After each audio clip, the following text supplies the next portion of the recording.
Well, here we are, going to start work on the septic tank again. It's had the sides fall in and it's full of water. And as we go through here, you're going to notice over here there's a green plastic thing. You're going to find out there's about 4 feet of water right there and 6 feet in the middle. This hole's 9 feet deep. And they've cut all the grass down the banks and around the outside so at least you can see it. And we're going to go to a series of pictures here. This is after they've done the first pumping.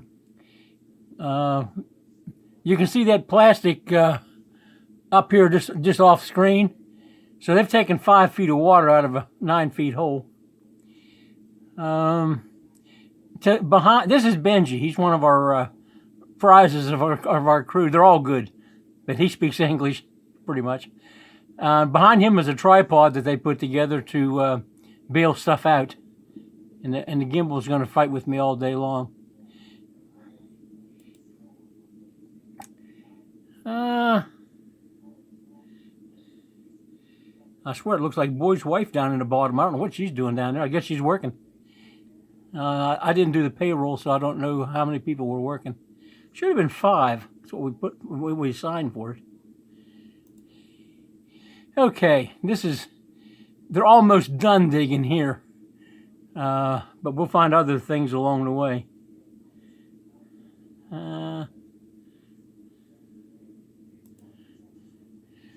Okay, this is what this is showing is the bottom of the hole was already concreted in 2017, and you can see our green plastic up there on the back wall again.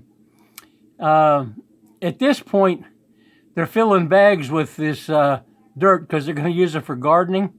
It's basically topsoil down in there, and most of our property is terrible dirt. It's absolutely terrible. But these guys grow stuff for their families to eat. You know, cassava, okra, those grow on our property, and they grow bananas and pineapples and stuff. But most vegetables don't grow there. They just die. Okay, so we got about a 20% start on the hole.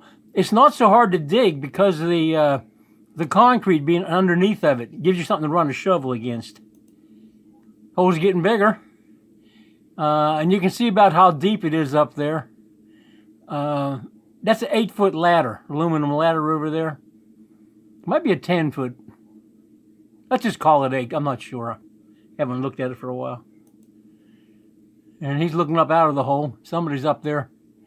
I think they're handing up buckets right now of fill dirt. Now, that's the picture we started with. Looked at that. Saw that. Okay, they're making pretty good progress now. They got about 3/4 of it at least showing. They're going to pare the sides down, so they have some work room to set forms. But they're making pretty good progress at this point. Now we're getting out to the sides that where the concrete is. The concrete is bigger than the walls of the tank because you need room to put the forms in and out. And you may have to get down there and hold a bolt with a wrench or something. So we need a 2 feet bigger all the way around. And also that it's thicker around the edges. It's the footer for the walls. Underneath of that slab of concrete, there's 25 centimeters, 3/4 inch crushed stone. That's our drain field for the septic tank. There's a round circle back here. That's was a bucket that was set in that floor when it was poured. It's a 8-inch thick floor. Double matted number 16 bars. And that hole there is where they put the sump pump when they got to go down there to work on something. But when we get done, there's going to be a piece of 8-inch PVC, black PVC pipe. And it'll go up to what we want the water level to be in that chamber. If it goes higher than that, then there's a 4-inch port on the back wall closest to it. And that'll go down to the vegetable garden that sits downhill from this. and that's the smallest part of the septic tank. That's 3 feet by 4. That one corner, that one chamber, and what that's for is getting rid of the bacteria. The top of that piece of it is going to have glass blocks like you use for windows in houses or shower enclosures and things. This clear glass block. Rather than trying to keep a UV light burning for the next 25 years, we're just going to let the sun do it. It's much more powerful for UV. There goes the gimbal. Anyway, it'll kill the good and the bad bacteria. So what comes out is virtually drinking water, though we buy the drinking water. But I wouldn't be afraid to eat any vegetables that were grown in it.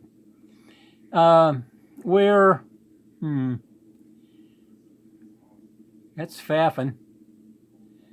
Faffing on the left. Must be Al down there in the hole with the blue thing on. It's about to, yeah, he got Al's hair anyway. You either borrowed a hair or that's him. That first piece where he's standing, that's 8 feet long, 5 feet wide. Primary digester. Between the two of them, there's one that goes left to right, side to side, top of the screen to the bottom of the screen. That's 8 feet long and 5 feet wide. And beside the that's 4 feet by 8 feet. The 5 by 8 is here, and that's 4 by 8. The next one over there is 3 by 4. So we got a big digester, a smaller digester with a different kind of bacteria. The third one, it maintains the level, but it's water we can use directly in the garden. If we don't want it to go into the drain field underneath, we pull it out of there. Or if we haven't got enough in the fourth one, because it's a small thing, as soon as you pump it down, you haven't got any. So we can take out a block of water 3 feet by 4 feet by about 8 feet high of water. The tank's going to be 10 feet because you have to have airspace. Okay, so it's 4 chambers. Oh, the pass through from the first to the second and the second to the third, they're 4 feet off the concrete. That way the sludge is in the bottom and the, what's that foamy crap on the top? I can't remember. Scum. I didn't want to say it, I guess. Anyway, the scum is on the top. And the third chamber, if we look at our glass block in the third chamber, we shouldn't see any scum there. And the solids that settled out in the digester 1, we're using a starter enzyme from Russia. It's a black powder you put in there. And it eats the stuff that the other bacteria doesn't, plus it eats the other bacteria, the naturally occurring bacteria. So you don't have to pump this septic tank. It's self-eating. You know, you put that stuff in 4 times a year. If your tank didn't end up clean after you put it in, you wouldn't have to put it in again, because it eats all the stuff that's down there, and then it's got nothing to feed on, and it starves to death. But we'll get to section 4. We're going to kill it with UV light. So if it went over there, sorry about that, fella.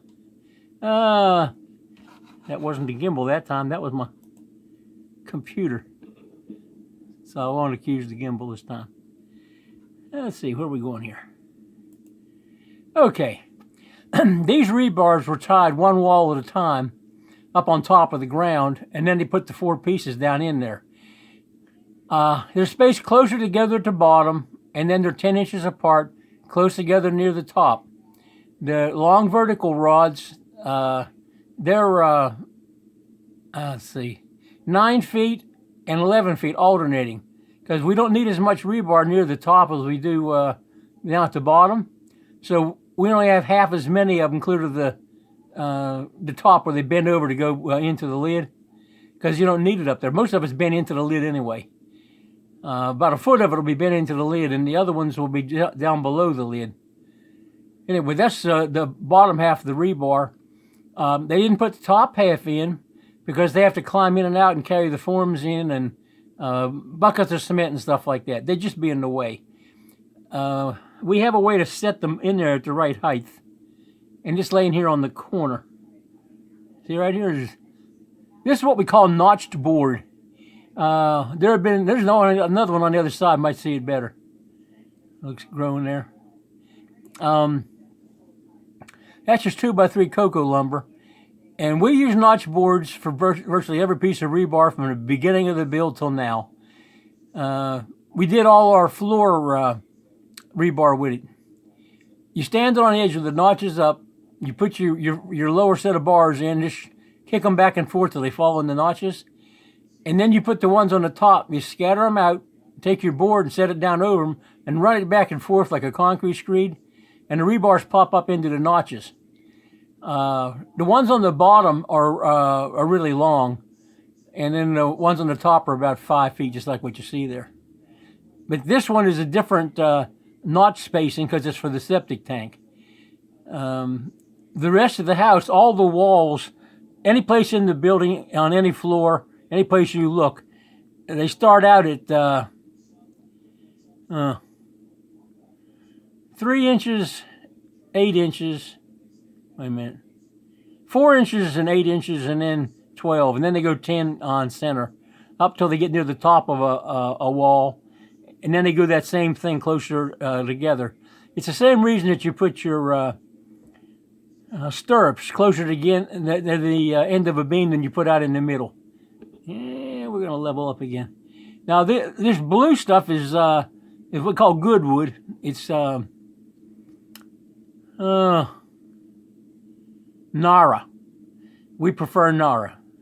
Termites have never even touched it. It stays straight. It's hard. It doesn't get hard like cocoa lumber after you put screws in it. You can get the screws back out of it. And what's stuck to it is, they call it 3/4 inch phenolic board. It's 23/32 or something like that. Sometimes it's 11/16. But anyways, it's close to 3/4. This first time we use it, we won't put anything on it. When we pull it off, we're going to wipe it down with kind of a rough rag, and then we'll spray it with WD-40 so nothing will stick to it from then on. The orange things that you see in a pile on the floor here, and here's one of them installed, that separates, shows you how thick your wall is going to be. Now, to set the rebar in the hole, that took about 1.5 to 2 hours to do those 4 walls, because it's tied in with notch boards, and you just throw the whole thing down in there. We did the bottom of the cistern. It's got a floor but no walls too. Same. I got a bunch of these things to do. This is just the first, but they all have a floor. We dug them all at the same time. Some guys needed work, and I just put them doing that day after day after day. 6 weeks later, they ran out of something to dig. But that's all right. We put them doing other things. They deserved a full-time job. Well, they had a full-time job. They're digging for 6 days a week. Anyway, the deal on this is you don't tighten those orange pipe spacers very much, because you do, it'll upset that orange pipe, and then you can't knock them out. I didn't know you could ever get them out until I saw a Texas Filipino reach in there and pull them out on his. We just over-tightened the bolts and changed the shape of them, then they wouldn't come out. We're going to take them out, but I don't know whether we're going to drill them out or we're going to knock them out with a tool. We'll make a tool and knock them out. Now, you see there's a gap at both ends where you see daylight through it. Later on, we're going to put those pieces in there. They're cut, but the blue things didn't get on them, screwed onto them. So they're still upstairs someplace. And you can see your hole in the back corner. That's where the standpipe's going to go to make the 4-chamber into a 5-chamber, basically. Doesn't need to be 5. It's just something I come up with after it was designed. So that's what it is now. Okay, now they've closed up those 2 holes full of air. And the notch board's still laying over there on the right on top of the pipe spacers. At this point, they have to put the rest of the pipe spacers in. Looks like they got a few token boards. These forms bolt together on the flanges, and then the pipe spacers go through. Usually when you're putting these up, and I don't know why it doesn't look like it here, unless, the bolt is already in it. I can see them now. Of course, I know where I'm looking to. They're on those blue boards. You really can't see them. They're about 7 inches from each post, and then maybe 14 apart all the way across. They must have put that one in the top when they were just starting. Anyway, you see all the orange pipes. 1, 2, can't see that one. 3, can't see these either. There's about 5 of them going across there. put one side of the form up. You shove your threaded rods or bolts through. The holes are fairly tight so they don't hang down too much. You slide the orange pipes over them. Put the second side up, and somebody on the other side either wiggles it or you reach down there with a piece of bent rebar and lift them up so that your bolt goes through the blue board on the opposite side. And it doesn't take long. I would assume that by the time they actually found all the bolts they needed, it took 2 hours to put those things down in there. But when they move them up, it won't take near as long because we've got an electric wrench and just spin the bolts off. Actually, we spin the rod out of the nut. We don't turn the nuts. We turn the bolts because they're double nutted. And at this point, they're close to ready to pour concrete. I'm not sure if they were completely ready at that point. That was just the end of the day they took a picture. No change there. Oh, I have to click on them. That's why it didn't change.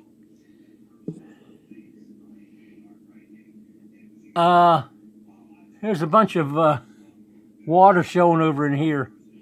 This is our cistern and currently duck pond. It's 37,840 gallons, but that'll be the cistern for the house from the rainwater. And the blue pipe will be the sump pump, probably from the septic tank, is why they're showing that it's here, that they were using it. I tell them to use it. They're afraid to break it, I think. And you can see it puts out a pretty good stream of water, as you can see it coming down that hillside. I don't know how many 100 gallons it pumps, but it pumps a lot.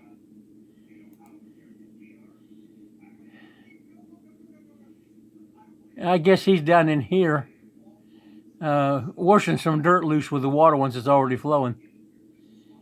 But that big hole there, that's going to be the cistern. And this fell in too. It's about 5 feet all the way around if it's under dirt now.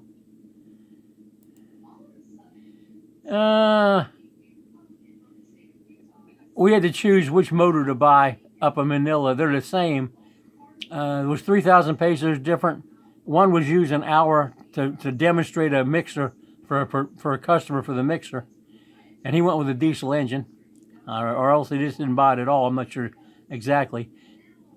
The one on the left is Japan Surplus. It was a 17,000 price. But it didn't have the same governor. And we have to have a governor on the concrete mixer.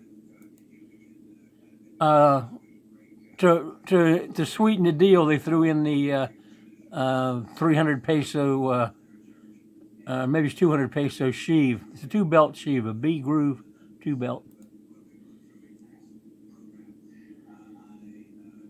That's a video, and I don't know why it doesn't show. Well, that's just another view of the same engine.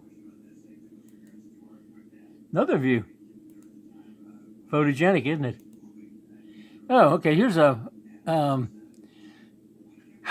okay. They have poured the concrete. It's a 4-foot high form, so that's a 4-foot high, 7-inch thick poured concrete wall. Barely bulletproof, and you can see how much space is between the form and the dirt. When they dug that hole that you saw in previous pictures, that's the part that's there's crushed rock under that, but there's it has to have a space so you can get down there and hold the bolts and stuff and push them through and whatever. So that's how much the concrete is away from the hole that you saw dug previously. Let's go to, who's this one?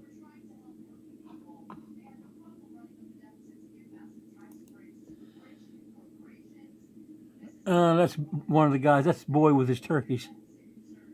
That's Boy's baby. Wait a minute. Let's get over here. Well, that's them putting the motor on, I guess. Oh, okay. This is one of the important things about concrete when we pour it. We've taken the mixer down to the hole, which is it's barely teetering over the edge of, I guess. On the left, there's 2 bags of sand. On the right is a row of 3 bags of gravel. And so when they go to load the mixer, we have like 3 guys. One jerks the thing up. The other guy carries it away. He turns around the second man or the third man's back, and he gives him a bag from the other side. So the three of them are constantly in motion. We have to put in 2 gravels, the water, or most of the water, 2 sands, then 1 more gravel, and then the cement. Sometimes they put the cement and then the last bag of gravel. And they run that for 3 minutes and decide whether they want more water or not. We found that a little over 4 gallons of water per bag of cement. And what you're ideally, if you wanted to make 8,000 psi cement out of these materials here, and we buy really good rock. I mean, really good rock, better than I can get in the U.S. It's obsidian. You know, I don't know how you get that much of it in one place. Of course, we got volcanoes all over the place. It probably came out of that. Anyway, water weight equals cement weight. We're not talking concrete weight, cement weight. The stuff, the white powder in the bag, should be the same weight.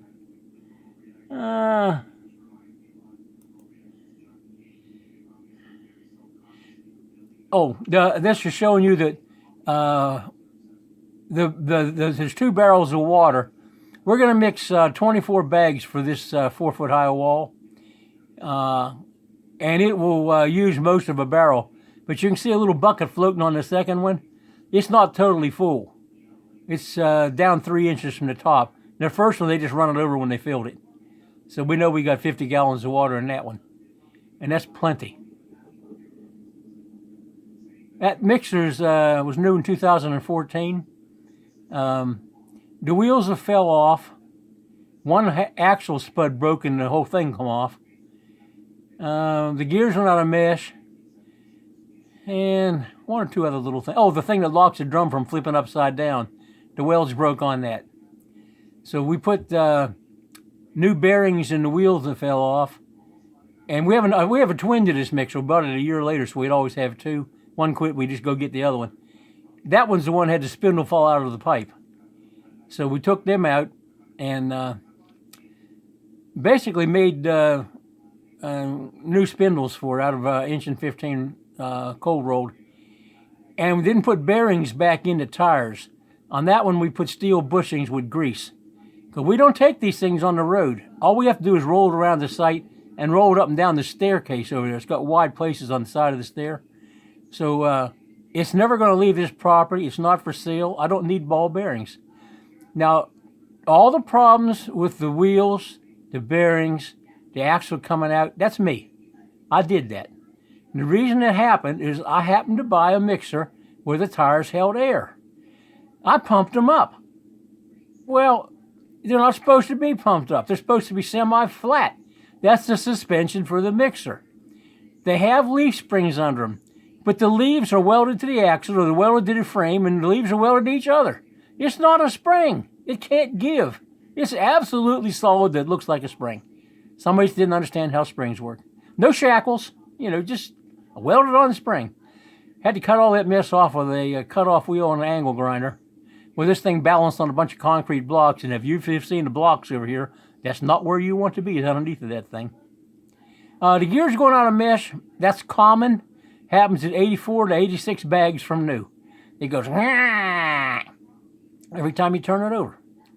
And what it is there's a spacer under that drum that sits on the inner race of the bearing, and they're backed up by that hoop that it's the frame. And what you do is you take the nut off the end, turn it level, and a couple of guys get hold of that drum and just slide it out, slide the axle right out of the back. Take that piece of pipe over to the lathe, across the street in this case. It's 100 feet from where that thing is sitting. You take 5 millimeters off of it. You put it back together. The 5 millimeters was determined by measuring a gap between the gear teeth, the pinion, and the ring. When it come time to the second one, which happened 4 bags later than the first one, we measured, it was also 5 millimeters. I don't know why it was the same, but it was the same. It's probably about right. And when I look at them at other people's mixers or walking around the shop when I'm buying something, I tend to see if there's anything new on the mixers. They all look like they have about that same amount of gap. But taking the 5 millimeters out, it's almost silent when it runs. All you hear is the exhaust on the motor. So I'm pretty sure it should have been that way to start with. our guys are real good about throwing some crushed rock and water in that thing and running it when they're done pouring. So our drum is cleaning inside all the time. We store it with the drum tilted over, not quite level, uphill from level. There'll be some water laying in the bottom of it. You see people store them with the drum upside down. Bad move. There is no gasket, oil seal, anything to keep the water from running right down that axle and into the bearings. And I learned that the hard way too. They told me that's the way they leave them, and I thought, well, these guys have been, in the Philippines all their life. Of course, none of them has ever done construction. Villa Cecilia is built by people who were either work on a fishing boat for other people or planting rice. That's what they did. But we turned them into construction workers. And up the top of the screen there, you can barely see. That's Villa Cecilia. I hit it.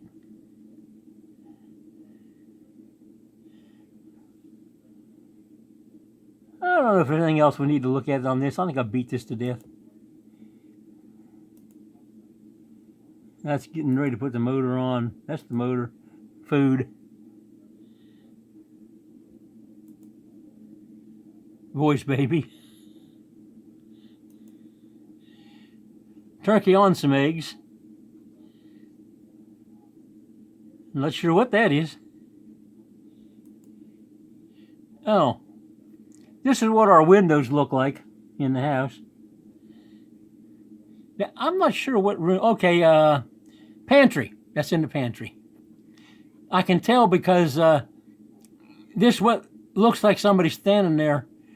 She has a nativity scene with everything that's in any reference in the Bible that would have been in that stable. She's got. We also have the full-size donkey and the baby donkey from Triumph Winfrey, because some of the stuff is used on her procession carriage. But there's various sheep and farm animals and 3 wise men, and we got the whole crew. Carriage is disintegrating underneath of it, but the big Triumph Winfrey donkey, that's carved out of wood. That's a really nice piece.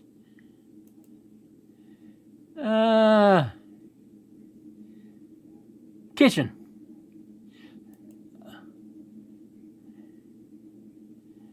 That's some bedroom on the back side. There's 4 bedrooms that are the same size, just mirror images. That was sharks. Some kind of a tang.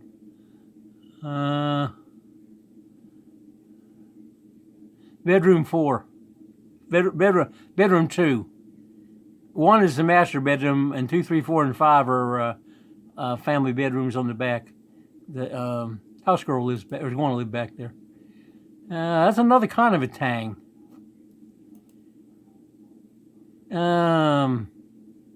Kitchen. This is over the kitchen sink. Don't remember what the name of it is. Master bedroom. You can tell from all the little boutique shops out there at the front along the road. We encourage them to put them there. I don't think it was a mistake, though they throw all the trash behind their buildings into the yard. And I hear my wife over there once in a while tell them that, it's not their given right to use that property. It's because she allows them to use it, that she pays the taxes on it, and she don't want paper trash and garbage and fish guts back there. So they pick it up for a day. I don't know, maybe an albacore. All these were done from real pictures. They're actual fish. And the pictures are on file, so when we get around to painting them, we can have Oka paint them to the colors that the fish actually are. I don't know him either. I knew him when this crab is unique in that its eyes are washers. Most of the fish have eyes that are washers, but this one, they like glow. That's a deep ocean, like a blue crab or something. It just caught a fish down here at the bottom. It's holding the fish it's going to eat. So I guess it's dead.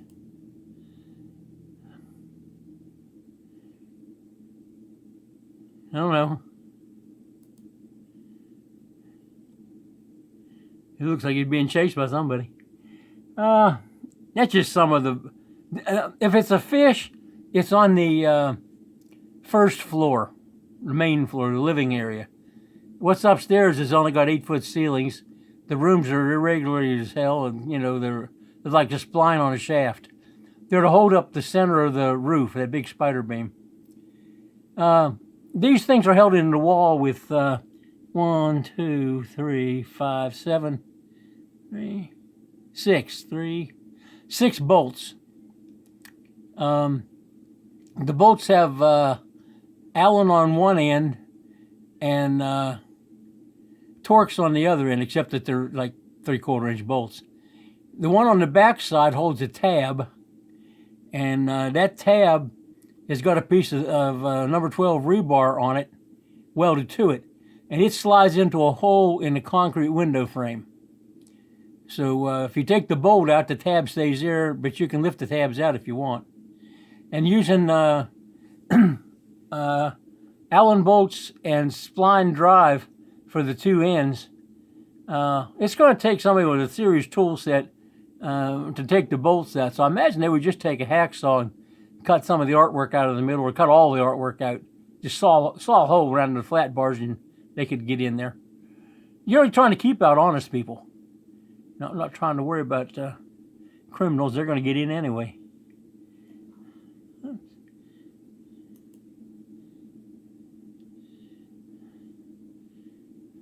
That one's hatched some turkeys. Just squatting on some. That's the turkey that was up there before. There's a bunch of newly hatched turkeys. And looks like boy. He just reared the thing up to count them, I guess. You have to take those broken shells out of there. So he might be doing that too. Turkeys know him, so they don't get upset.